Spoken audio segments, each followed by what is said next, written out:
ठीक है। हो गई।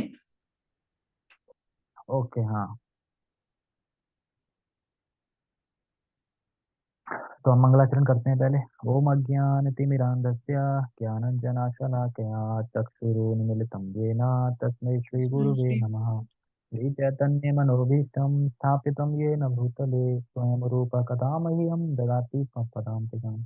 वन्देऽहं श्रीगुरो श्रीयुतापदकमलं श्रीगुरून् वैष्णवांश्च श्रीरूपं साग्रजातं सहगणरघुनाथामृतं तं सजीवम् साधुदूतं सावधूतं परिजनसहितं कृष्णचैतन्यदेवं श्रीराधा कृष्णपादान् सङ्गडललिता श्रीविशाखान् विशान्ता हे कृष्णकरुणा सिन्धो दीनबन्धो जगत्पते गोपेश गोपिकान्ता राधाकान्ता नमस्ते।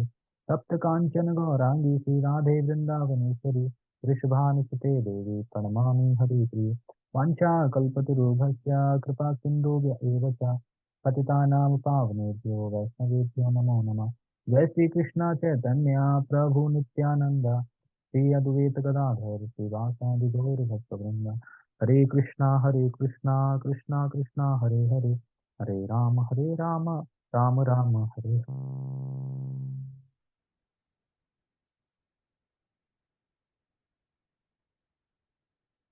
हरे नमः। नमो विष्णुपादाय कृष्णपृष्ठाय भूतले श्रीमते भक्तिवेदान्ता स्वामिनि इति नामिने। नमस्ते सारस्वते देवे गौरवाणी प्रचारिणे निर्विशेष शून्यवादी पश्चात्। हरे कृष्णा। तो हम श्री चैतन्य चरितामृत मध्य लीला का अध्याय 4 पढ़ रहे हैं, श्री माधन पुरुष की भक्ति।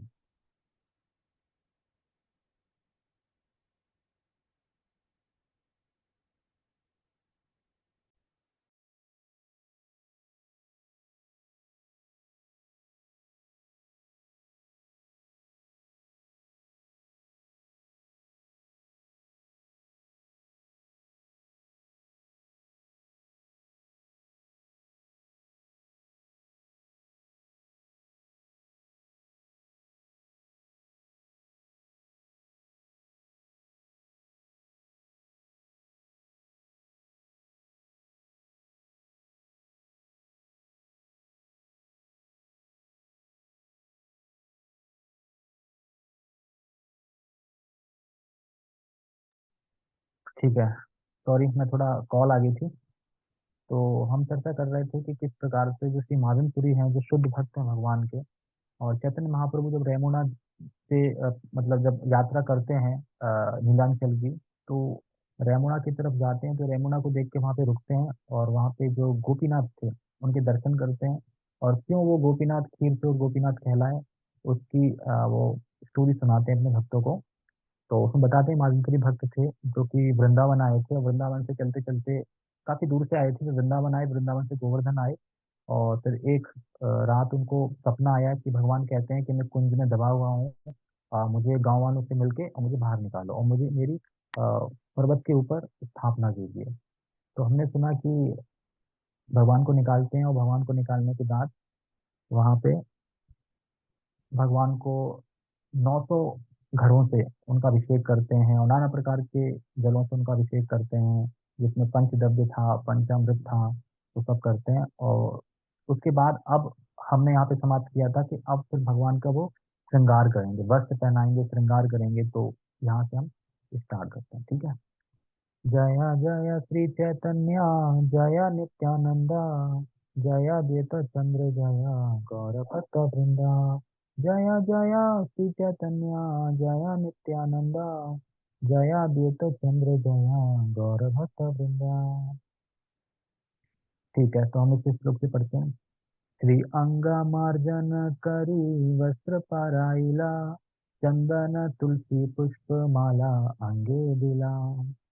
श्री अंग यानी अर्थ विग्रह का दिव्य शरीर, मार्जन करी स्वच्छ करके यानी धोकर, वस्त्र वस्त्र यानी परायल, वस्त्र वस्त्र परायल यानी पहनाए गए, चंदन चंदन का लेप, तुलसी तुलसी दल, पुष्पमाला पुष्पमालाएं, अंगे यानी शरीर पर, दिल यानी पहनाए गए।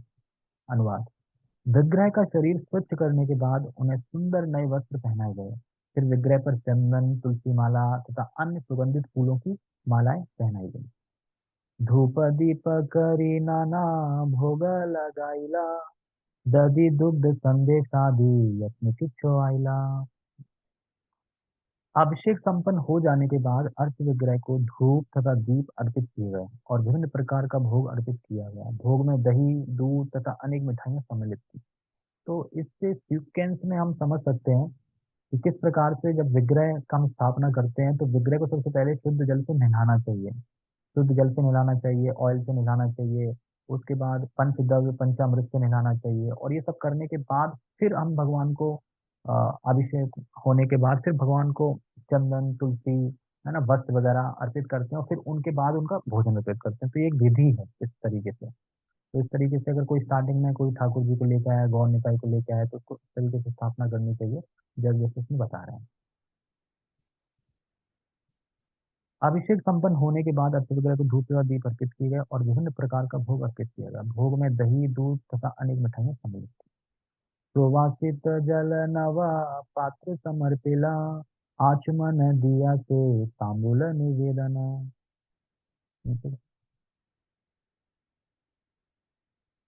सर्वप्रथम अर्च विग्रह को तरह तरह का भोग अर्पित किया गया। फिर नए पात्रों में सुवासित पीने का जल और तब आचमन के लिए जल दिया गया। अंत में मसालेदार पान का भोग लगाया गया। तो सर्वप्रथम अर्च विग्रह को क्या तरह तरह के भोग अर्पित किए गए। फिर नए वस्त्रों से सुवासित पीने का जल और फिर आचमन के लिए जल दिया गया। अंत में फिर मसालेदार पान का भोग लगाया। तो ये सब कौन कर रहा है? ये सब महाभिषेक पूरी कर रहे हैं। तो बाकी सब जो गांव वाले हैं वो सब वहाँ पे सामग्री ला रहे हैं, दे रहे हैं और महाजनपुरी भगवान की सेवा कर रहे हैं। आरात्रिक करी केला बहुत स्तवन, दंडवत करी केले आत्मसमर्पण। तांबूल तथा पान देने के बाद भोग आरती संपन्न की गई। अंत में हर एक ने विविध प्रार्थनाएं की तथा विग्रह को पूर्ण आत्म समर्पण के भाव में दंडवत प्रणाम किया। तो तांबूल तथा पान, तांबूल एक शब्द होता है, मुझे अभी याद नहीं आ रहा तांबूल किसे कहते हैं। तांबूल कुछ मतलब किसी अंग का नाम है, एक तांबूल बोलते हैं इसको। तथा पान देने के बाद फिर क्या भोग आरती की गई और भोग आरती के बाद फिर विविध प्रार्थनाएं अर्पित की गई और फिर विग्रह को आत्म समर्पण करके सबने दंडवत प्रणाम किया। ग्रामेरयते का तुंडल तंडुल, दली गोधुम चूर्ण, सकल आईना दिला पर्वत हैल पूर्णा। जो ही गांव वालों को पता चला कि अर्च विग्रह की प्रतिष्ठा होने जा रही है, वे अपने यहाँ से सारा चावल, दाल तथा गेहूं का आटा ले आए। यह सामग्री इतनी मात्रा में थी कि पर्वत की चोटी उससे पूरी तरह भर गई। अब सोच के देखो, थोड़ा इमेजिन करो, सोच के देखो, उस भाव में जाओ कि भगवान के लिए इतनी सामग्री, दाल, आटा, गेहूं लोग लेके आए, इस पर्वत की चोटी ढक गई पूरी। जैसे एक बार मैं यहाँ पे राधा पार्थ के मंदिर में आया था, तो उस टाइम पे उस दिन था गोवर्धन पूजा। तो गोवर्धन का पूरा पर्वत बना रखा था, पूरा चावल प्रसाद था और नाना प्रकार के और भी प्रसाद थे। पूरा ऐसा ढेर लगा रखा था, तो पहाड़ जैसा लग रहा था, गोवर्धन पर्वत जैसा बना दिया था। तो उसी प्रकार से वहां पे जब भगवान को गोपाल जी जब स्थापित हो गए और उनको स्नान वगैरह कराने के बाद और आरती भोग आरती करने के बाद फिर उनके लिए जो चढ़ावा लेके आए लोग, उसको सारा गांव वाले लेके आए थे, बहुत सारे गांव वाले थे। तो इतना लेके आए कि पूरी पर्वत की चोटी ऊपर तक भर गई। कुंभकार घरे चला ये वृद्धा जना, तब अनाइला प्राते चढ़िला रंधना। जब गांव वाले चावल तथा आटा ले आए तो गांव के कुम्हार भोजन पकाने के सभी प्रकार के बर्तन ले आए और प्रातः काल से भोजन पकाना प्रारंभ हुआ। तो जब गांव वाले चावल तथा आटा लेके आए तो गांव वाले क्या करना, जो कुम्हार होते हैं ना, कुम्हार, कुम्हार सब जानते हैं हमें। तो जो भी घड़े वगैरह बनाए, तो वो घड़े सब बर्तन ले आए और प्रातःकाल भोजन उसमें पकाना फिर शुरू कर दिया। तभी सिर्फ सामग्री आई थी चावल, तभी भोग बना नहीं था, अब बनेगा। दशा विप्र अनारंधी कर एक स्तूप, जाना जाना जाना पांच रांधे व्यंजना नाना स्तूप। 10 ब्राह्मणों ने अन्न पकाया और 5 ब्राह्मणों ने सूखी तथा रसदार सब्जियां पकाई। वाह! 10 ब्राह्मणों ने क्या बनाया, अन्न पकाया और 5 ब्राह्मणों ने सूखी तथा रसदार सब्जियां पकाई। वन्य शाक फल मूले जना के बड़ा बड़ी कड़ी कर वित गणा। सारी तरकारियां जंगल से एकत्रित किए गए शाख, जड़ों तथा फलों से बनाई गई। किसी ने दाल पीसकर बड़े तथा बढ़िया बनाई। इस तरह ब्राह्मणों ने सभी तरह के व्यंजन बनाए। मुझे तो ये पढ़ के ऐसा लग रहा है कि अभी भी हम लोग इतना बनाना नहीं जानते हैं, कि जबकि पिछले लोग सब बनाना जानते थे। दाल पीस कर, अभी हम दाल पीस के निगोड़ा वगैरह बोल देते हैं ना उसका नाम, तो वही कुछ होगा, पीस कर दाल पीस के बड़े बनाए इस तरीके से। जाना जाना पाँच जाना पाँच सात रोटी करे राशि राशि, अन्न व्यंजन सब रहे धृतिवासी। 5-7 व्यक्तियों ने बहुत सी रोटियां बनाई और उन्हें पर्याप्त घी से चिपट दिया। सारी सब्जियां, दाल तथा भात भी घी से चिपके थे। तो हम समझ सकते हैं कि उस टाइम पे दूध की कमी नहीं थी और घी की कमी नहीं थी। और हम अगर सोचे कि आज की डेट में हमने प्रगति कर ली है, तो कहाँ प्रगति कर ली, ना तो शुद्ध घी मिल रहा है और ना शुद्ध दूध मिल रहा है। और तब पहले के उसमें एकदम शुद्ध घी था और शुद्ध सब्जियां थी। और जैसे अभी भी हम कभी गांव जाते हैं, जैसे अभी हम ग्वालियर गए थे दूसरे स्टेशन में, तो राहुल प्रभु गए थे हमारे संग। तो उसमें मूली का सलाद भेजा था प्रसाद में। तो जैसे वो मूली खाते, कहते मूली, आज लग रहा है कि मूली खा रहा हूँ मैं। मूली का टेस्ट आ रहा है। अभी तक तो मुझे मूली का टेस्ट आया ही नहीं कभी, क्योंकि दिल्ली में जो मूली मिलती है वो अजीब ही लगती है, फीकी फीकी सी, मीठी सी। एक टेस्ट होता है ना मूली का, वो टेस्ट नहीं आता। लेकिन वहां पे चलो फिर भी अभी थोड़ी सही है, सब्जियां वगैरह मिलती हैं जो सही से मिलती हैं, दिल्ली से तो ठीक ही मिलती हैं। तो इसलिए आता है। तो इसीलिए तब के जमाने में जब ये सब रोटियां बनाई, सारी सब्जियां बनाई, तो उनका टेस्ट अलग ही होगा, क्योंकि अब जो सब्जी बनती है सब्जी का टेस्ट नहीं आता, मसालों का टेस्ट आता है। और तब सब्जी में सब्जी का टेस्ट आता था। इस तरीके से। नव वस्त्र पाती ताहे, पला शेर पाता, रांधी रांधी तार ऊपर राशि कैले भाता। तो इसमें बता रहे हैं कि पके चावलों का पलाश के पत्तों में ढेर लगा दिया गया। ये पत्ते भूमि पर बिछे नए वस्त्र के ऊपर फैले थे। अभी हम बर्तन में सब करते हैं, और पहले वहां पे चावल बने थे किस पे डाल दिए, पलाश के पत्तों पर। ये पत्ते कितने भूमि पे थे, नए वस्त्र के ऊपर फैले थे। तार पाशे रूटी राशेर पर्वत हैला, रूप आदि व्यंजन भांड चांदी के धरिला। पके चावल के ढेर के पास ही रोटियों का ढेर था, और सारी तरकारियां तथा रसदार व्यंजनों को विभिन्न पात्रों में भरकर उनके चारों ओर रख दिया गया था। आगे करना। तार पासे दधी दुग्ध माठा शिखरणी, पायस मथनी सर पासे धरियानी। कितने चीजें बनाई जा रही हैं भगवान के लिए।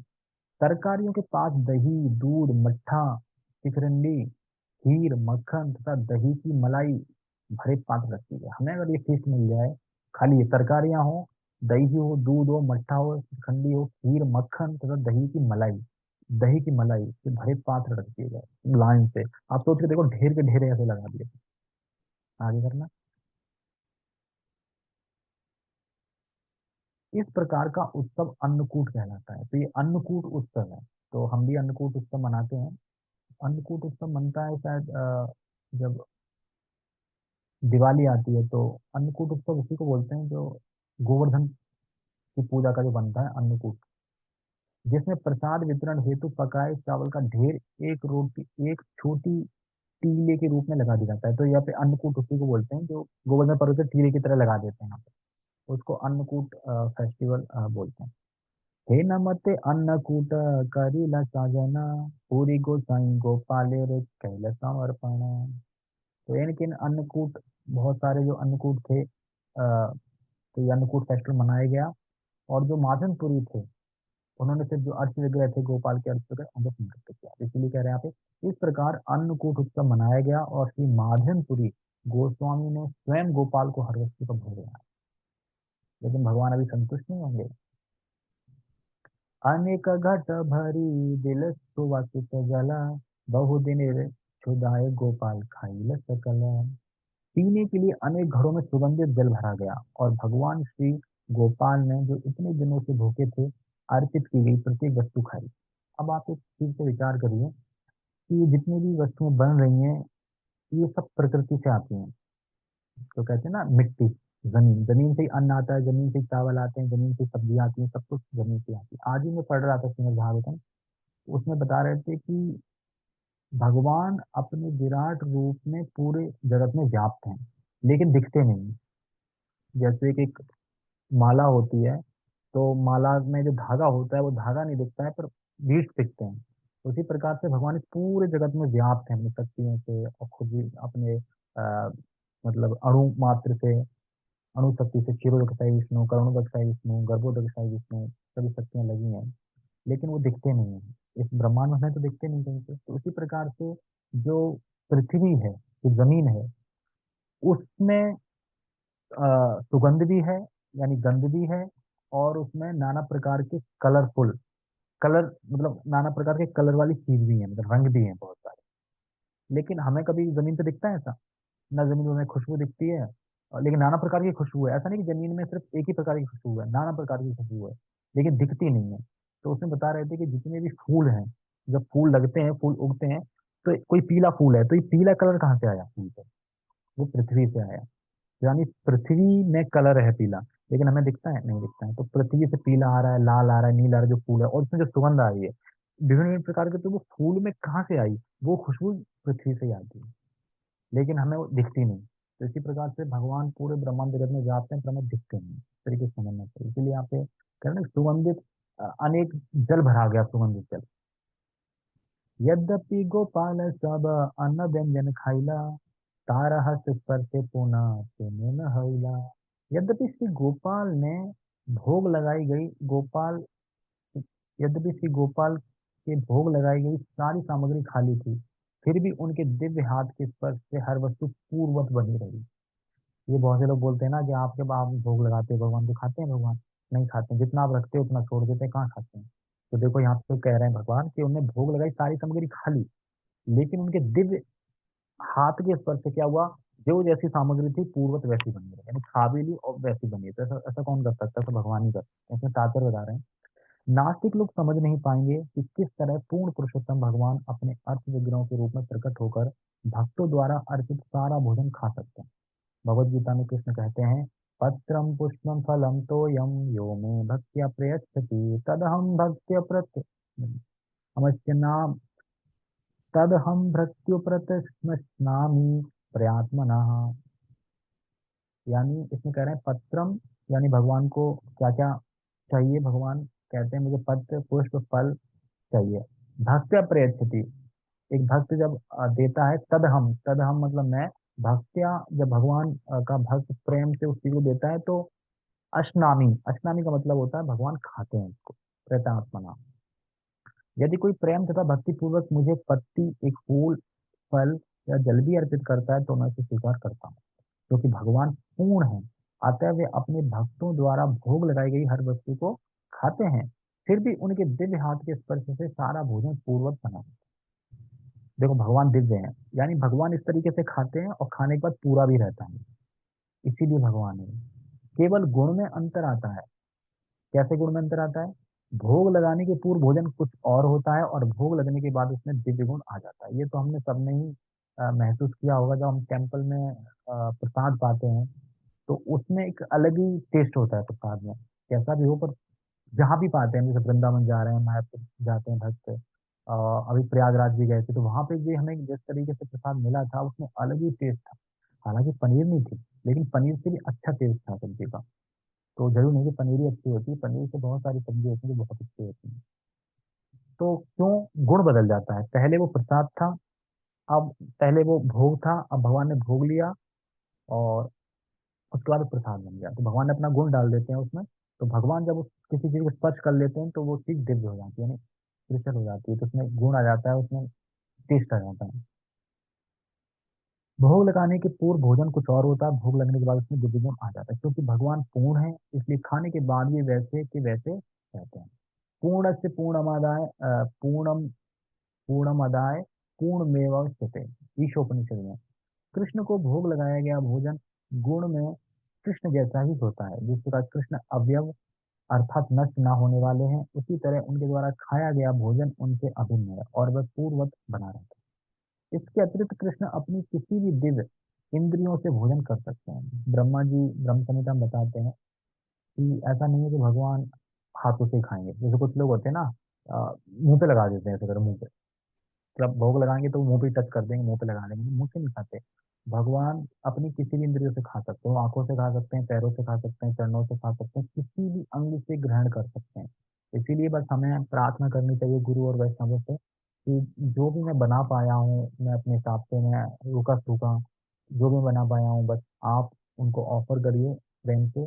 गुरु को ऑफर करिए, गुरु फिर भगवान को ऑफर करते हैं। और बस तुलसी पत्र डालिए उसमें, और भोग का जो मंत्र है वो पढ़िए, और भगवान को प्रणाम कीजिए, तो भगवान उसे ग्रहण करते हैं। इस तरीके से हमें समझना चाहिए। ये नहीं है कि मुंह पे ही लगाएंगे तभी खाएंगे, ऐसा नहीं है। तो इसीलिए यहाँ पे कह रहे हैं कि भगवान किसी भी इंद्रिय से भोजन कर सकते हैं। वे भोजन को देखकर या उसका स्पर्श करके भी खा सकते हैं। कह रहे हैं ना, स्पर्श करके भी खा सकते हैं, देख के भी खा सकते हैं। यह सोचना भी गलत है कि कृष्ण के लिए भोजन करना आवश्यक है। वे साधारण मनुष्य की तरह भूखे नहीं होते, तो भी वे अपने आप को इस रूप में प्रस्तुत करते हैं। आगे करना।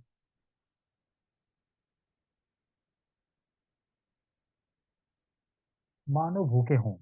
तो यहाँ पे ये बता रहे हैं कि भगवान को हमारे, देखो, भोजन की जरूरत नहीं है, ना भगवान भूखे हैं। ऐसा नहीं है कि जब हमने बस बना लिया भोग तो अब भगवान भूखे हैं कि लाओ लाओ लाओ जल्दी लाओ। ऐसे नहीं है, क्योंकि भगवान को हम प्रेम से देते हैं तो भगवान प्रेम के कारण स्वीकार करते हैं उसको। ऐसा नहीं भूखे हैं तो बस वो स्वीकार कर लेते हैं, क्योंकि हम प्रेम से दे रहे हैं तो भगवान स्वीकार करते हैं। मानो भूखे हों, अतः वे किसी भी प्रकार का भोजन खा सकते हैं, चाहे मात्रा कितनी ही क्यों ना हो। कृष्ण द्वारा भोजन करने में जो दर्शन निहित है उसे दिव्य इंद्र द्वारा ही समझा जा सकता है। इसलिए हम समझ नहीं पाते कि कब भगवान कैसे खा रहे हैं। जब हमारी इंद्रियां भगवान की भक्ति में निरंतर करते करते शुद्ध हो जाती हैं, तभी हम कृष्ण के कार्यकलाप, नाम, रूप, गुण, लीला का पार्थक्य को समझ सकते हैं। इसीलिए हमें अभी कुछ टेस्ट नहीं आता, हम वृंदावन जा रहे हैं और माला भी कर रहे हैं, घर पे सब कुछ कर रहे हैं, लेकिन हमें कुछ समझ में नहीं आता क्या हो रहा है कुछ। लेकिन जब हम भक्ति में धीरे धीरे शुद्ध हो जाएंगे, जो हमारे अहंकार, जो हमारे 6 अनर्थ हैं, जब वो नष्ट हो जाएंगे, उसके बाद फिर हमें भगवान के कार्यकलाप, भगवान का नाम, भगवान का रूप, गुण, लीलाएं, ये सब समझ में आने लगे। हमें सब समझ में नहीं आता, हम बस सुन लेते हैं और इतना याद रहता है कि हाँ प्रसाद कब मिलेगा, लास्ट में प्रसाद मिल जाए। जैसे आज ही मैं आया यहाँ पे, तो एकादशी है। अब एकादशी में क्या फीस्ट चल रही है मंदिर में। फीस्ट चल रही है मतलब कि बढ़िया चटनी बनी है, पता नहीं किस चीज की थी, आलू था और खिचड़ी थी और भी आइटम थे। और कल भी फीस्ट है, क्योंकि अब तो त्रयोदशी आ रही है ना भगवान नित्यानंद का। कल शोभा यात्रा भी है नित्यानंद प्रभु की, तो उसमें फीस्ट है। तो जो आना चाहे आ सकता है। तो इसी प्रकार से हम, हमें खाली प्रसाद दिखता है, लेकिन जब हम शुद्ध शुद्ध हो जाएंगे धीरे धीरे गुरु की कृपा से, तो हमें फिर धीरे धीरे चीज समझ में आने लगेगी। फिर हमें असली में हम फिर एकादशी रखेंगे, क्योंकि हम एकादशी अभी रखते हैं लेकिन फिर भी खाने का इच्छा रखते हैं, ये चाहिए वो चाहिए, लेकिन फिर ऐसा कुछ होगा नहीं। इसीलिए यहाँ पे कह रहे हैं भगवान के पार्षदों को समझ सकते हैं। अतः श्री कृष्ण नाम भवेद ग्राम इंद्रिय सेवान मुक्ति ही दिव्यादो संवेद पुरवित। कृष्ण को कोई भी अपनी कुंद भौतिक इंद्रियों के द्वारा नहीं समझ सकता, किंतु वे भक्तों की दिव्य प्रेमा भक्ति से प्रसन्न होकर उनके समक्ष प्रकट होते हैं। भक्ति रसायन सिंधु में भक्तगण अनुभूति से कृष्ण का साक्षात्कार करते हैं। एक संसारी विद्वान के लिए भक्तिहीन रहकर कृष्ण तथा उनकी लीलाओं को शोध कार्य के द्वारा समझ पाना संभव नहीं है। तो भक्ति से हम भगवान को समझ सकते हैं, किसी और द्वारा नहीं। यह अनुभव कैले माधव गोसाई, तारा ठाई गोपाले रंग पंक्ति सुनाई। महाजन चोरी ने दिव्य अनुभव से जान लिया कि किस तरह गोपाल द्वारा सब कुछ खा लिया गया है, और फिर भी भोजन ज्यों का त्यों बना रहा। भगवान के भक्तों से कुछ छिपा नहीं रहता। तो क्योंकि वो शुद्ध भक्त हैं, भगवान को जब सपना दे रहे हैं, बता रहे हैं कि साथ चल रहे हैं, उनसे बात कर रहे हैं, तो उन्हें ये भी देख लिया, समझ लिया, हाँ भगवान ने खा लिया, तो अब कोई दिक्कत नहीं। एक दिन रे उद्योगे ऐसे महोत्सव कैला, गोपाल प्रभावे है अन्न जमिला।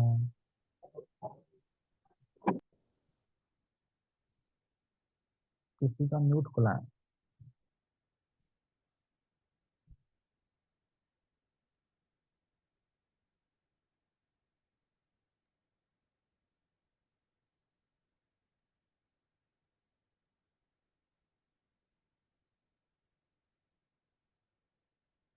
ठीक है, हरे कृष्ण। कहाँ पे थे? यह अद्भुत महोत्सव तथा श्री गोपाल जी की प्रतिष्ठा, दोनों की व्यवस्था एक ही दिन में हो गई थी। तो ये सारा एक दिन में हो गया था सब। निसंदेह यह सब गोपाल की शक्ति से ही संभव हो सका, इसे भक्तों के अतिरिक्त कोई दूसरा नहीं समझ सकता। तात्पर्य, ये हम लास्ट पढ़ेंगे फिर हम बंद करेंगे। नीचे करना। तात्पर्य, कुछ ही समय में 5 साल के भीतर कृष्ण भावनामृत आंदोलन सारे विश्व में फैल गया है, और संसारी लोग यह देखकर अत्यंत आश्चर्यचकित हैं। किंतु श्री चैतन्य महाप्रभु की कृपा से हम जानते हैं कि कृष्ण की कृपा से सब कुछ संभव है। तो फिर कृष्ण को 5 वर्ष क्यों लगे? ये तो किसी का अनम्यूट खुला है, किसी का इनका म्यूट कर दो। साबित आधार ठीक है, कहाँ पे थे हम? हाँ, किंतु श्री चैतन्य महाप्रभु की कृपा से हम जानते हैं कि कृष्ण की कृपा से सब कुछ संभव है। तो फिर कृष्ण को 5 वर्ष क्यों लगे?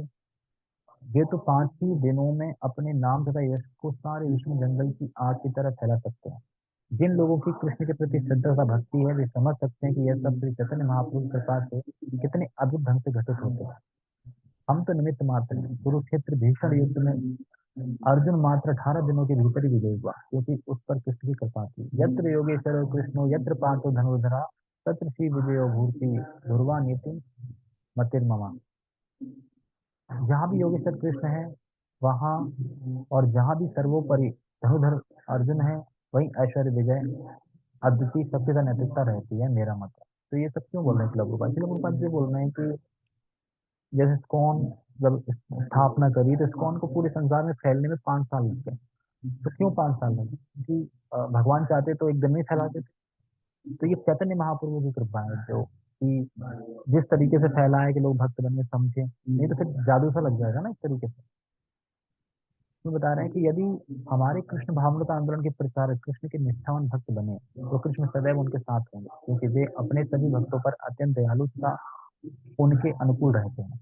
जिस तरह कृष्ण तथा अर्जुन कुरुक्षेत्र युद्ध में विजयी हुए थे, उसी तरह यह कृष्ण भावनामृत आंदोलन भी निश्चित रूप से विजयी होगा, यदि हम भगवान के निष्ठावान भक्त बने रहेंगे और पूर्ववर्ती, आगे करना, और पूर्ववर्ती आचार्यों, कौन कौन से? 6 गोस्वामी तथा अन्य भगवत भक्तों की शिक्षा के अनुसार सेवा करेंगे। जैसा कि नरोत्तम दास ठाकुर ने कहा है, तांबेर चरण से भक्त सनिवास, जन्म जन्म हो यह पुलास।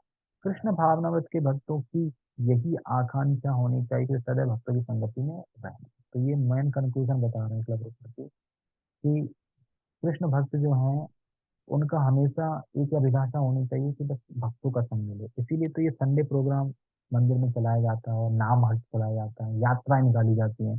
क्यों निकाली जाती हैं यात्राएं? ऐश करने के लिए नहीं, संघ के लिए निकाली जाती हैं। फिर भी कुछ लोग हैं कि जो यात्रा में नहीं जाते।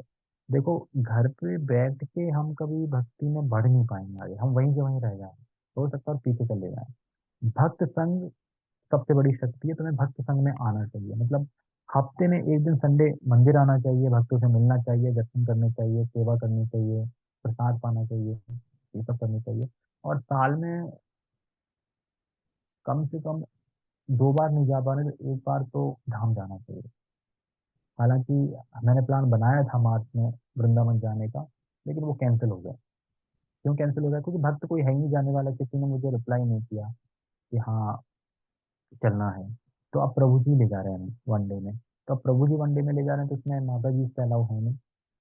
तो अब मैं चला जाऊंगा तो फिर तो कोई स्कोप ही नहीं है दोबारा जाने का। बाकी देखते हैं, अभी तो बना है प्लान, क्या होता है आगे। ठीक है, तो यहाँ पे बता रहे हैं कि कहाँ पे पढ़ रहे थे, हाँ, भक्तों की संगति में रहें। भक्त सनेवास, समझ में आ रहा है ना? भक्त सनेवास कौन कह रहा है? ये नरोत्तम दास ठाकुर कहते हैं। तांबेर चरण सेवी भक्त सनेवास, जन्म में हो यही अभिलाष। भक्तों का यही अभिलाषा होती है जन्म जन्म में, तो उन्हें भक्तों का संग मिले। वे कृष्ण भावनामृत संघ या आंदोलन से बाहर नहीं जा सकते। कृष्ण भावनामृत संघ में हमें चैतन्य महाप्रभु के संप्रदाय का प्रचार करके तथा उनके नाम और यश को विश्व भर में प्रचारित करके अपने पूर्ववर्ती आचार्यों की सेवा करनी चाहिए। क्योंकि हम सेवा कैसे करेंगे? प्रभुपाद की, प्रभुपाद ने जो मूवमेंट दिया है उसको आगे बढ़ा के, उसको और उन लोगों को जोड़ के, प्रीच करके, इस तरीके से हम शिल प्रभुपाद जी की सेवा कर सकते हैं। यदि हम इस संघ में रहते हुए इसका गंभीरता पूर्वक प्रयास करें, तो यह अवश्य सफल होगा। भौतिक दृष्टि से यह अनुमान लगाना आवश्यक नहीं है कि ऐसा किस प्रकार से हो, किंतु बिना किसी आकांक्षा के इसे तो कृष्ण कृपा से होना ही है। तो इस प्रकार से हमने आज पढ़ा कि किस प्रकार से भगवान को वस्त्र इत्यादि पहनाए गए, चंदन का लेप वगैरह किया गया, फिर उनके लिए अन्नकूट फेस्टिवल किया गया। और अन्नकूट फेस्टिवल में बहुत सारे चावल, आटा, है ना, दही, मक्खन, मलाई, दाल, निगोड़े, बहुत सारी चीजें बनाई, उसका पूरा पर्वत बना दिया, रोटियों के पर्वत। इसको शेयर शेयर फाइल को बंद कर लो, ताकि सब दिखाई दे यहाँ पे कौन कौन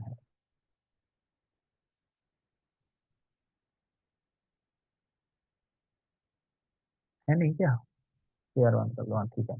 तो मैं ये कह रहा था कि किस तरीके से भगवान को प्रसन्नता से, क्योंकि जो गोपाल भगवान है, अगर कोई बता दे कि मैं यहाँ पे दबा हुआ हूँ, मुझे निकालो, तो भक्त चाहेंगे सही से कि हाँ भगवान है, और वो बोलते भी हैं।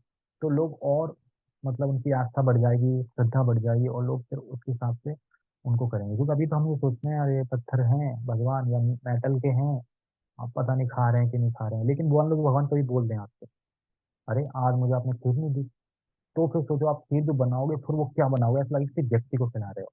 तो वो फीलिंग थी वहां पे, तो वहां पे इसीलिए लोग भर भर के लाए थे।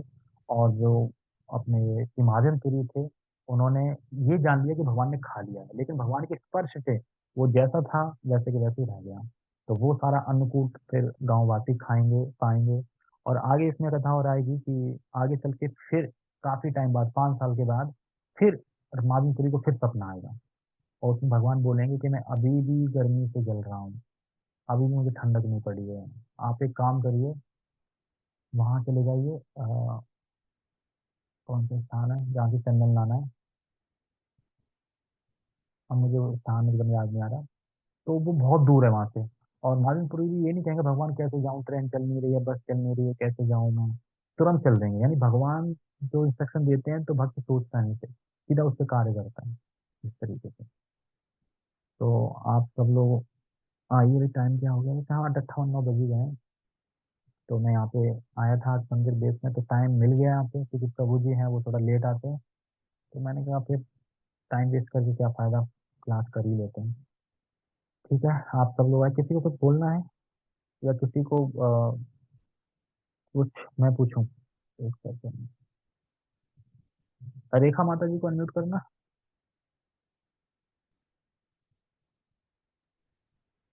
हाँ बताइए, क्या समझ में आया? हरे कृष्णा। हाँ बताइए। यही बताया, माधवेंद्रपुरी को सपना दे रहे हैं भगवान जी। क्या मैं 5 साल बाद बोला था क्या बोले? ये तो मैंने अभी बताया आपको ये तो मैं आगे बताऊंगा, आगे आएगा। अभी इसमें क्या है, इसमें देखो पूरा प्रसाद का डिस्कशन हुआ है, भगवान के हाँ, नाना प्रकार के तैयार किए गए वस्त्र सजाया, और कृष्णा। हमने समझा कि किस प्रकार से हम इस तरीके का एक पूरा पूरा बताया जाए। नेट ही खत्म हो गया, हमारी तो बंद हो गई थी कथा। क्या सॉरी? अभी नेट खत्म हो गया अच्छा बीच में, ऊपर से हॉटस्पॉट चालू करवाए तब अभी ज्वाइन किया फिर से। अच्छा अच्छा अच्छा अच्छा अच्छा, नेट खत्म हो गया, कोई बात नहीं कोई बात नहीं, नेट तो कम पड़ ही जाता है, जाहिर सी बात है ना। हाँ चलो ठीक है, सभी लोग का बहुत बहुत धन्यवाद। आ रही है तुम्हारी, बहुत जगत स्लो गुरु, आ रही वॉइस स्लो आ रही है मेरी? कोई नहीं, अब क्या कर सकते हैं, यहाँ पे ऐसे ही है। जगत गुरु शिला प्रभुपाद की जय, चैतन्य चैतन्य की जय, श्री माधवपुरी की जय, जय जय गौर प्रेमानंदे, हरि हरि बोल, हरे कृष्ण। ठीक है, बंद कर दो।